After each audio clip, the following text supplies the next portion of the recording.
I could see what's happening. And they don't have a clue. Who? They'll fall in love, and here's the bottom line. Our trio's down to two. Who? Welcome to This Time with Daniel Shahbaz. Today, we're going to be sleeping in the jungle. Well, that just happened. I was just trying to go I had a feeling you were trying. I didn't know if you were going to do like the opening, like, yeah, or you were going to do something new. So I thought I would spare the audience and not do that. Yeah, part. so. But today we just came back from watching The Lion King. Yes. Now, directed by Jon Favreau. This is a remake of the a live action remake, even though it's all animated. Even though I suppose there's one scene in the film that's. Did you know which one? Did you know what scene? I don't know. Do you know? No, but Google it. I think I know, but I don't know. Okay.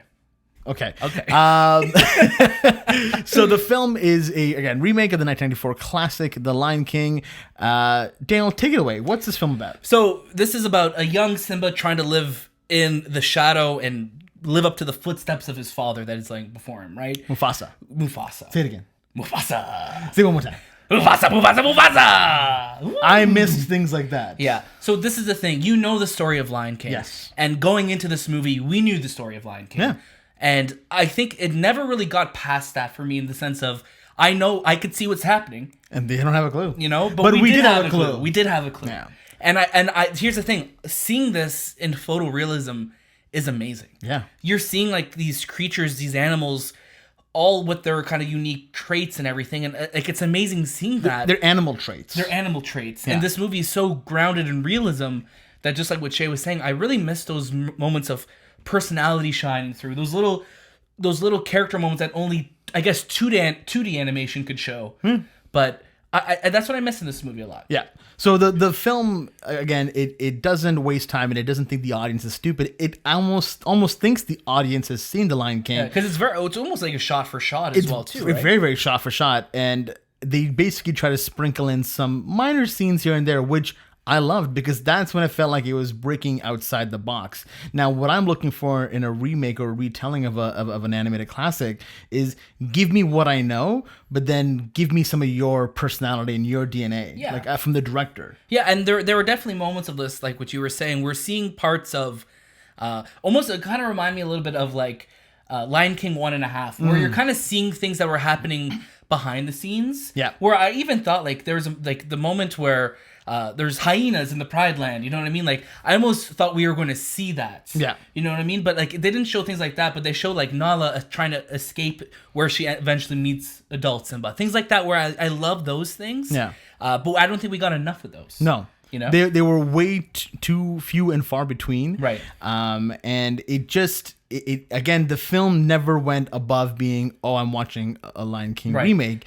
The voice acting, as good as it is, it's a stacked cast. It's a stacked cast, and like the whole cast is amazing. But the problem though is that because the animals aren't really showing much emotion or physical looks, their personality, right? Their look. That's the thing with animated movies. Like their look is part of their personality. Right? Yeah, these are very much they're animals. Yeah, you know. So because they're animals, the problem that we kind of face is when some of the lines are being delivered that have a lot of emotion in them. Right. It almost feels like the actors are reading off a script and not actually giving a performance. Yeah, I definitely felt that. There's moments exactly what you're saying where it just felt like.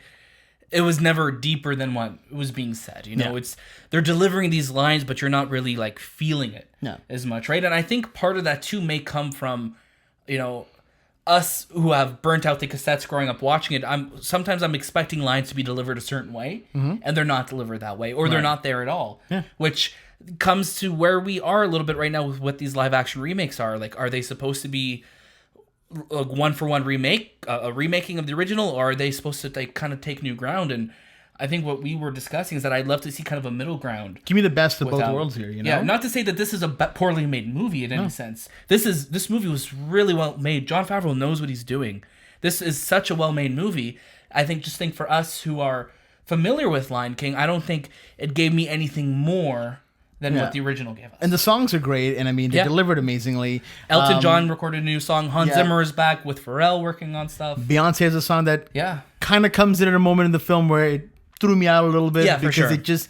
it's as great of a song as it is, it just maybe didn't fit that moment. Yeah, and it replaced a really iconic score. That was one of my favorites in the movie. One of my favorite moments. It's actually my favorite moment of the film too. So I just missed little things like that. From what we're used to, we didn't get that. Right? And again, that's the director now saying, "Cool, I've given you what you've seen. Now I'm giving you a little bit something different, which is great, but it still needs to match the tonality of what's happening here." So I think it's safe to say, stream it.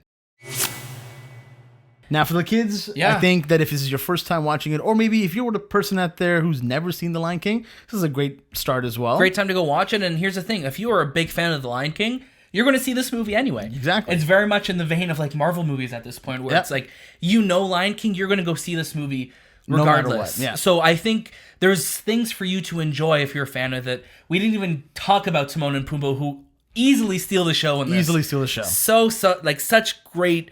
They're the ones that chemistry is real chemistry, and they brought their own personalities to this, which I really loved and wish we saw a little bit more from the rest of the cast. But again, this is such a well-made film.